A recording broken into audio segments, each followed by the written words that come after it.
If you have pictures in your document, you want them to look as good as possible. Sometimes that means making a few adjustments, like changing the color, adding an effect, or just applying a border. To get started, select the picture you want to modify. This will open the Format tab on the right. Here you'll find everything you need to edit the image. First, I'm going to show you how to crop it to a different size.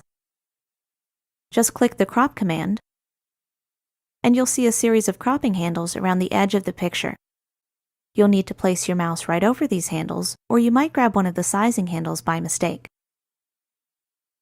Now click and drag the handle, and the part of the image that's going to be cropped out will be highlighted gray. Just keep making adjustments as needed, and then deselect the command or just press Enter when you're done. You may have noticed that there's a drop-down arrow below the Crop command. If we mouse over Crop to Shape, we can change the shape of the image so it's not just a square or a rectangle. I'm going to choose the teardrop shape, which, as you can see, matches the rest of the graphics in my document. In some cases, you may want to change or correct the color of your image or add some kind of special effect. You can access these options in the Adjust group. For example, if you go to Corrections, you can soften or sharpen the image.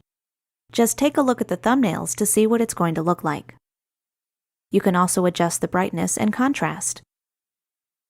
I think this one looks good. Let's take a look at the Color command next. Here you can change the saturation, as well as the color tone, which controls how warm or cool the image appears. You can even change the color of the picture altogether using the theme colors that are currently applied to your document. I'm just going to change the color tone. Then take a look at the last command in the group, Artistic Effects. Now, you probably don't want to use an artistic effect on every picture, but in some cases they can really help you enhance your document. For example, I like this effect because it makes the photo look like a painting or an illustration, and that matches the bold look that I'm going for perfectly.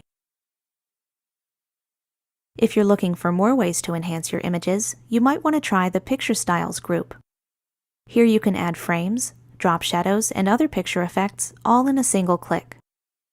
If you don't like any of the presets, you can use the commands on the right instead. In this example, I'm going to add my own border, and then open the command again to make the weight a little thicker. Before you send out your document, you may want to compress any pictures that you've added. This will make the file size smaller so the document will be easier to email or post on the web. First, make sure your image is selected, then click the Compress Pictures command. Notice that there's an option to delete cropped areas of pictures.